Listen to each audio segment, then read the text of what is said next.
लूका रचित सुसमाचार 22वां अध्याय।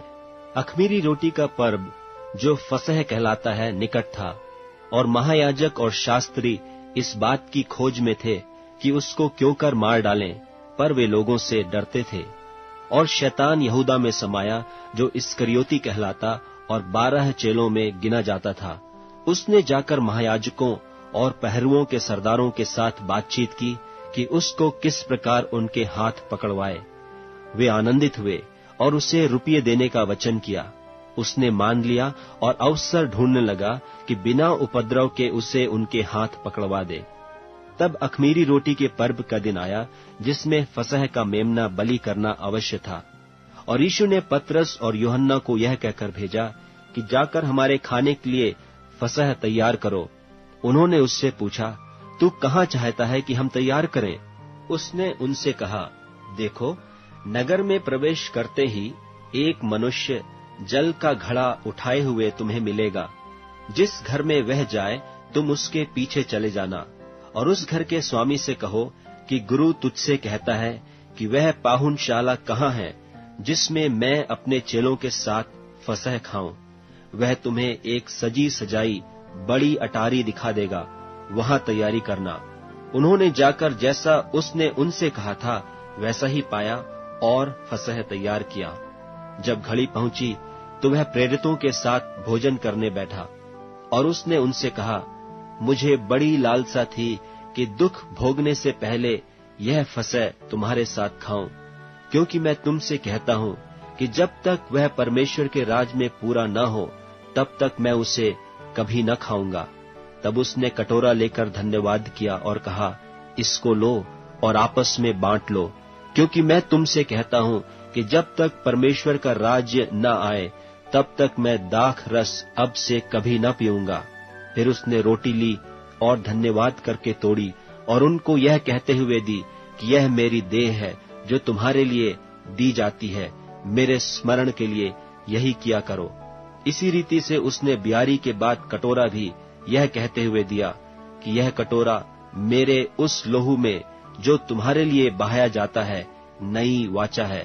पर देखो, मेरे पकड़वाने वाले का हाथ मेरे साथ मेज पर है, क्योंकि मनुष्य का पुत्र तो जैसा उसके लिए ठहराया गया जाता ही है, पर हाय उस मनुष्य पर जिसके द्वारा वह पकड़वाया जाता है। तब वे आपस में पूछ पाछ करने लगे कि हम में से कौन है जो यह काम करेगा। उनमें यह वाद विवाद भी हुआ कि हम में से कौन बड़ा समझा जाता है। उसने उनसे कहा, अन्य जातियों के राजा उन पर प्रभुता करते हैं, और जो उन पर अधिकार रखते हैं वे उपकारक कहलाते हैं। परंतु तुम ऐसे न होना, वरन जो तुम में बड़ा है वह छोटे की नाई, और जो प्रधान है वह सेवक की नाई बने। क्योंकि बड़ा कौन है, वह जो भोजन पर बैठा या वह जो सेवा करता है? क्या वह नहीं जो भोजन पर बैठा है? पर मैं तुम्हारे बीच में सेवक के नाई हूं। परंतु तुम वह हो जो मेरी परीक्षाओं में लगातार मेरे साथ रहे। और जैसे मेरे पिता ने मेरे लिए एक राज्य ठहराया है, वैसे ही मैं भी तुम्हारे लिए ठहराता हूं, ताकि तुम मेरे राज्य में मेरी मेज पर खाओ पियो। वरन सिंहासनों पर बैठकर इस्राएल के 12 गोत्रों का न्याय करो। शमौन, हे शमौन, देख, शैतान ने तुम लोगों को मांग लिया है कि गेहूं की नाई फटके, परंतु मैंने तेरे लिए विनती की कि तेरा विश्वास जाता न रहे, और जब तू फिरे तो अपने भाइयों को स्थिर करना। उसने उससे कहा, हे प्रभु, मैं तेरे साथ बंदी गृह जाने वरन मरने को भी तैयार हूं। उसने कहा, हे पतरस, मैं तुझसे कहता हूं कि आज मुर्ग बांग न देगा जब तक तू 3 बार मेरा इनकार न कर लेगा कि मैं उसे नहीं जानता। और उसने उनसे कहा कि जब मैंने तुम्हें बटुए और झोली और जूते बिना भेजा था, तो क्या तुमको किसी वस्तु की घटी हुई थी? उन्होंने कहा, किसी वस्तु की नहीं। उसने उनसे कहा, परंतु अब जिसके पास बटुआ हो वह उसे ले, और वैसे ही झोली भी।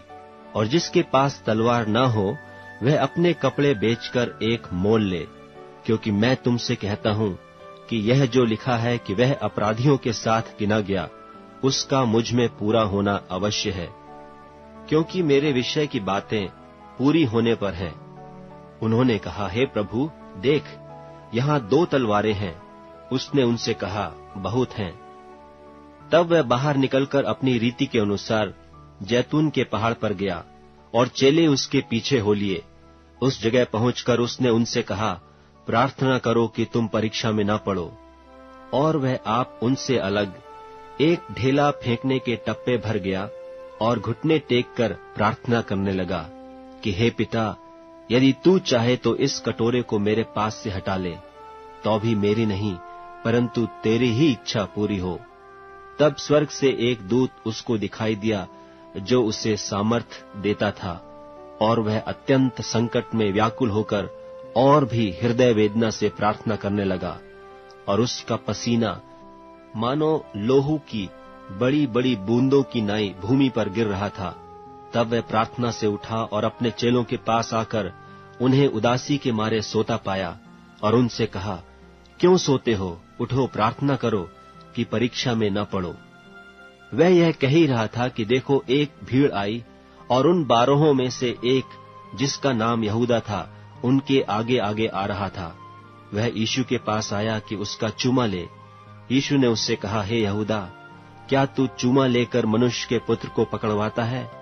उसके साथियों ने जब देखा कि क्या होने वाला है, तो कहा, हे प्रभु, क्या हम तलवार चलाएं? और उनमें से एक ने महायाजक के दास पर चलाकर उसका दाहिना कान उड़ा दिया। इस पर यीशु ने कहा, अब बस करो, और उसका कान छूकर उसे अच्छा किया। तब यीशु ने महायाजकों और मंदिर के पहरुओं के सरदारों और पुरनियों से, जो उस पर चढ़ आए थे, कहा, क्या तुम मुझे डाकू जानकर तलवारें और लाठियां लिए हुए निकले हो?